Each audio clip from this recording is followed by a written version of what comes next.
It's Bronsexual Confessions time. Cole Sports presents on the daily.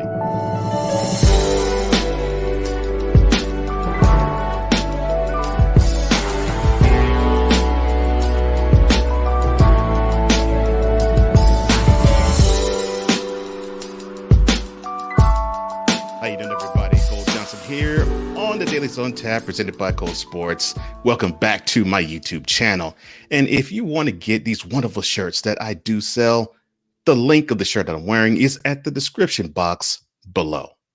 And with that being said, let's warm up, shall we? I think we need to stretch. Yeah, and we're going to start stretching by giving a kudos and an attaboy to the Utah Jazz and the Denver Nuggets. They actually played a game 7 that was worthy of an applause. I would do an applause, but I'm not going to do it now. 80-78 final score. I will talk more about that on Friday's edition because I have a special email to write about that for them.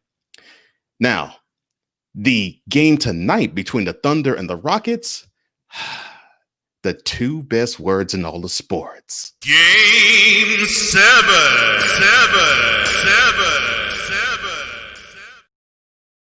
Oh, that sounds so good. After the Rockets had a stranglehold on the series, they had a 6-point lead in game 6, 4 minutes to go in the fourth quarter, and they blew it.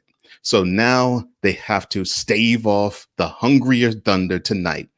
Will the turnovers be low? Will they actually out-rebound the Thunder? That remains to be seen. But I don't really want to talk about that. I want to talk about the Kansas City Chiefs because today they received their Super Bowl ring. You got to look at this ring. Look at it. I mean, it has things such as two rings or two studs for their 2 Super Bowl rings. They have 50 studs for the 50 years in between each championship. They have 122 diamonds, marking 122 of 100 years in the league and 22 appearances in the playoffs for the Chiefs. It's a stunning ring. But I would be remiss in saying that I think the Chiefs didn't have as much fun receiving those rings as one Brittany Matthews. Who? Yes, Brittany Matthews. Okay, I'm sorry, you don't know who she is. Well, she is the girlfriend of the Chiefs quarterback, Patrick Mahomes. No. She's not the girlfriend now. She is the fiance. Yes. Mahomes popped the question during the ring ceremony. Of course, she said yes.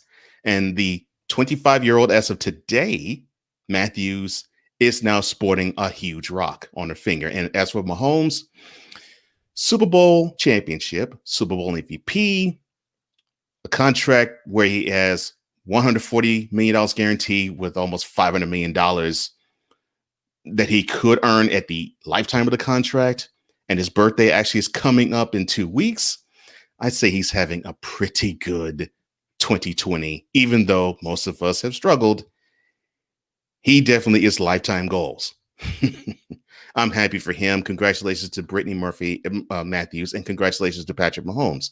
I hope the two of them have a wonderful, wonderful marriage to come. I think we warmed up quite considerably. Yeah, I believe we have. All right, man. Look, let's be real.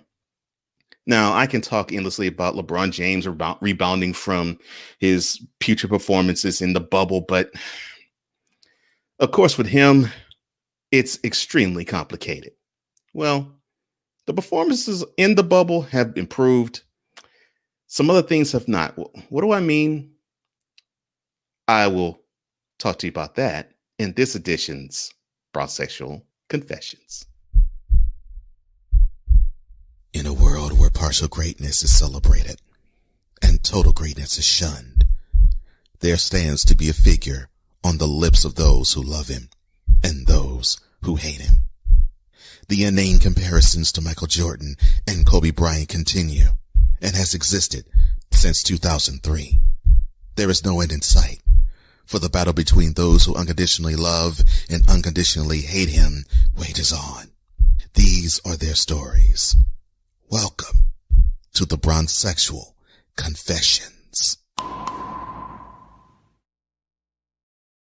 Again, Where should I begin? Should it be the triple double in game 5 of the first round series that he played against the Blazers, where Anthony Davis also had 43 points and 12 rebounds to go along with that 36, 10 and 10 performance by James?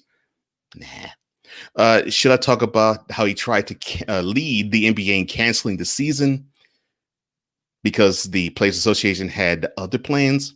Nah. Should I even talk about how he said that he had to take care of, quote, the players beneath me, close quote, as many has reported last week in their confab about should we cancel the playoffs or should we continue? Nah. I want to talk about this. So I've had a conversation with many a bronsexual, and the conversation seems to surround itself with the following. Take a look at this picture, shall you? There's just a problem with it. And that problem is people are celebrating partial achievements. Now, this guy is lauded for being 14-0 in first round series. No. The goal should be to be that in the final series, the NBA championship round, the NBA finals. You see, bronsexuals talk about the 14-0 in the first round stat like it's the holy grail, but they gloss over the 3-6 in the finals because that's not something that he should take on by himself. I mean, there were mistakes, there were issues, there were problems, there were mitigating circumstances that he did not get that achievement. I mean, many bronsexuals give LeBron all of the credit with the 14-0 in the first round mark. It's a team thing when it's 3-6. Now, I'll give him a mulligan with 2007. That was a team thing because they had no business being in the finals. But the other 5 losses in the finals, nah, that's all on him. That is all on him. That's ownership that you all, bronsexual, should take. You should not be happy with partial greatness. You should be happy with total greatness. It's like a Jordan fan being happy with his 1987, 1988, 1989 year, where in 1987 he scored 37 points, 1988 he scored 35, and along with it he won slam dunk competition, and he won Defensive Player of the Year along with his first MVP trophy.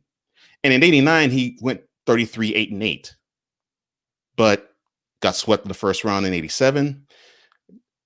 Lost in 5 to the Pistons in 88, lost in 6 to the Pistons in the 89 Eastern Conference Finals.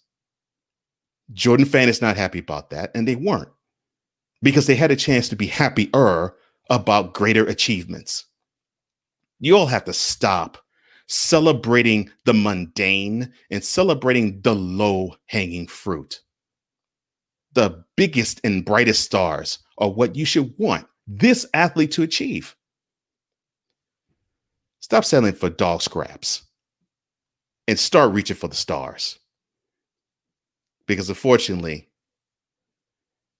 you've been conditioned to reach very low for the highest of accomplishments. In a world where contradiction and hypocrisy exist, lies the truth to set us all free. Here is where we all get enlightened. This has been yet another installment of the BRONSEXUAL Confessions. Now, if you happen to like what you hear or see, or if you want to comment on what you like or see, well, the YouTube channel is waiting for you. Like this video. I want to hear what you have to say. Comment below, and don't forget to subscribe and hit that notification bell. I really appreciate every one of you. Thank you so much. And that's all the time I have. Thank you for joining me. I am Cole Johnson, and this has been yet another edition and installment of